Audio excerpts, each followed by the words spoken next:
Olá, vamos à nossa última aula, nosso último módulo. Iniciando o compartilhamento de tela, como eu antecipei na aula passada, nós vamos falar sobre definição de sucesso na amamentação. Isso é muito importante e pode nos diferenciar para aquela família como profissionais, além de toda a descrição que eu vou trazer aqui nessa aula. Tem que ter peito, literalmente, né, para amamentar, para alimentar um bebê. É importante que a gente fale e se refira a esse processo de uma forma mais genérica e menos direta, como alimentar o bebê, porque é disso que o bebê precisa, de ser alimentado. Se ele vai ser alimentado sendo amamentado exclusivamente por seio materno, ou através de uma amamentação mista com alguns apetrechos, ou mesmo sofrendo um desmame precoce por uma série de eventos e muitas vezes falha na assistência, nós precisamos respeitar todas essas famílias e as escolhas delas. Então, aqui colocando a expectativa e a realidade. Expectativa, colocar o bebê na mama e pronto, né? Realidade, necessidade de ajuste de posição e pega, muitas vezes. Expectativa, que seja um processo puramente intuitivo. A realidade é um processo que em parte é intuitivo, mas que em boa parte é construído. Expectativa, intervalos maiores de mamada, permitindo descanso materno. Realidade, bebê com bastante demanda, muitas vezes deixando a mulher exaurida, né, e muito exigida. Expectativa, rede de apoio, para que a mulher realmente tenha espaço para cuidar do seu bebê, né, e os outros afazeres e as outras funções poderem ser delegadas para essa rede de apoio.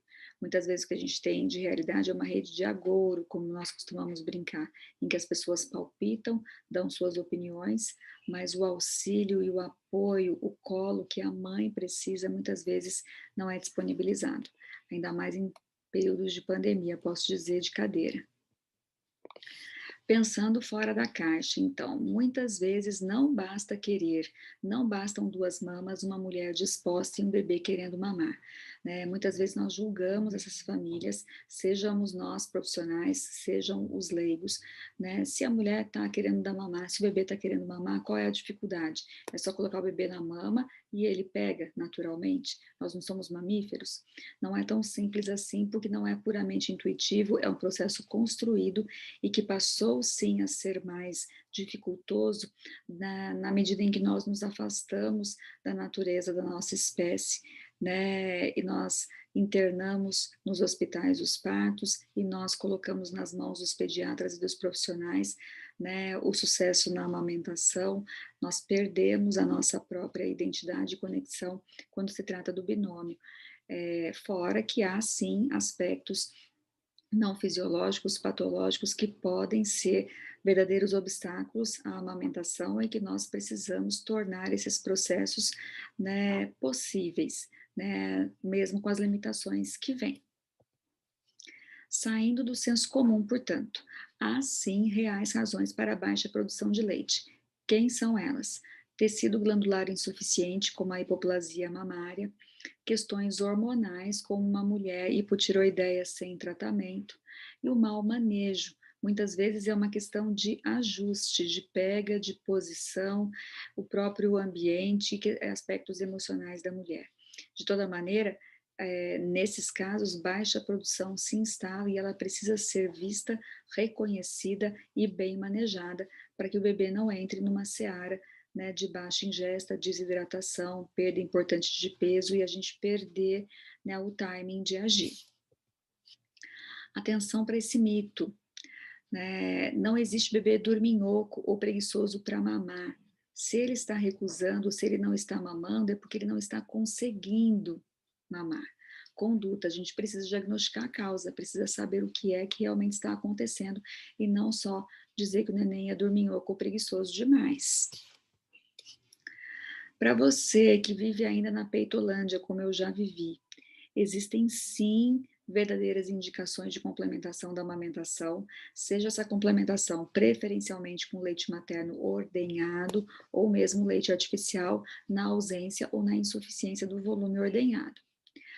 alternativas que podem e devem ser seguras para protegerem a amamentação. Ou seja, essas alternativas seguras, a tradução mais simples delas são não envolver bicos artificiais para que confusão de bicos não seja um novo obstáculo a ser colocado, né, fora a situação que já é desfavorável. E garantir bebê alimentado, enquanto a mulher precisa passar pelo manejo, pelo ajuste de posição, de pega, né, para correção do hipotireoidismo, enfim, né, a avaliação dessa hipoplasia mamária e as limitações que ela vai trazer, é muito importante garantir que o bebê esteja alimentado nesse intervalo de tempo. Isso protege a amamentação e, por motivo óbvio, protege o mesmo bebê. Causas mais frequentes de desmame precoce, nós podemos agir sobre elas. Primeira delas, dor mamilar, e a segunda, uma percepção, que pode ser real ou não, de baixa produção de leite. São as duas principais razões para o desmame precoce. Que nós estamos falhando na assistência e no apoio à amamentação, isso é óbvio, esses números aqui demonstram isso. 96% das mulheres iniciam amamentando, iniciam dando de mamar no peito. Em 54 dias, né, vários desses bebês deixam de ser amamentados exclusivamente. A média, então, de amamentação exclusiva no Brasil é de cerca de 2 meses. O que é que acontece, né, com grande parte desses bebês que começam sendo amamentados no peito, né, porque são desmamados tão precocemente? As principais causas estão aqui, né, a dor mamilar e a percepção de baixa produção de leite. E para findar aí esses números, né, a média de tempo de amamentação mista, ou seja, permanecer dando de mamar no peito e dando mamar através de complementação com fórmula artificial, em torno de 7 meses. Nós podemos agir para melhorar esses números, com certeza, sem perder o respeito pela vontade materna, que também precisa ser ouvida. Portanto, para finalizar, né, tanto essa aula, quanto esse módulo, quanto o nosso curso, esse mantra muito importante, garantir o bebê alimentado, enquanto se definem alternativas e estratégias seguras para aumento de produção de leite humano ou a correção que se deseja e se precisa fazer. Gostaria que, então, ao final desse curso, né, nós reunamos as principais dúvidas, né, que apareceram ao longo dessas aulas, para que na aula ao vivo, né, marcada, nós possamos discutir e sanar todos esses questionamentos. Agradeço muito. Tchau, tchau.